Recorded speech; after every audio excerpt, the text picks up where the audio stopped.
ایک مرتبہ دوپہر کے وقت حضور نبی کریم صلی اللہ تعالی وسلم اپنے گھر سے باہر تشریف لائے۔ اس وقت حضور نبی کریم صلی اللہ تعالی وسلم کئی روز سے فاقے کی کیفیت میں تھے۔ راستے میں حضرت ابوبکر صدیق اور حضرت عمر رضی اللہ تعالی عنہما سے ملاقات ہوئی تو وہ بھی کئی روز فاقے کی کیفیت سے تھے۔ حضرت ابو ایوب انصاری رضی اللہ تعالی عنہ نے حضور نبی کریم صلی اللہ علیہ وسلم اور صحابہ کرام کو دیکھا تو جان گئے کہ یہ لوگ کئی دنوں سے کھانا نہیں کھایا۔ حضرت ابو ایوب انصاری رضی اللہ تعالی عنہ نے حضور نبی کریم صلی اللہ علیہ وسلم اور صحابہ کرام کو ساتھ لیا اور گھر تشریف لے آئے۔ گھر آ کر ایک بکری ذبح کی اور بیوی کو حکم دیا کہ اس کا سالن بنائیے، اور حضور نبی کریم صلی اللہ علیہ وسلم اور صحابہ کرام کو لے کر اپنے باغ میں چلے گئے۔ وہاں جا کر حضور نبی کریم صلی اللہ علیہ وسلم کی خدمت میں چند کھجوریں پیش کی۔ پھر جب کھانا پک کر تیار ہو گیا تو حضور نبی کریم صلی اللہ علیہ وسلم کو گھر آنے کی دعوت دی۔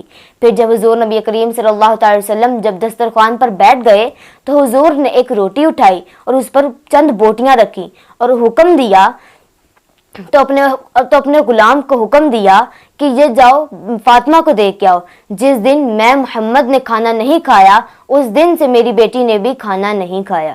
ہمارا یہ ہے ان کی عاجزی اور ان کی ساری، ورنہ ہمارا تو یہ عقیدہ ہے کہ حضور نبی کریم صلی اللہ علیہ وسلم کے صدقے اور ان کی آل کے صدقے سے ہی ہمیں جو کچھ مل رہا ہے۔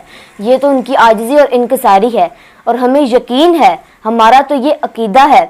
خود رہے بھوکے اور اوروں کو کھلا دیتے ہیں، خود رہے بھوکے اور اوروں کو کھلا دیتے ہیں، کتنے فیاض محمد کے گھرانے والے، کتنے فیاض محمد کے گھرانے والے۔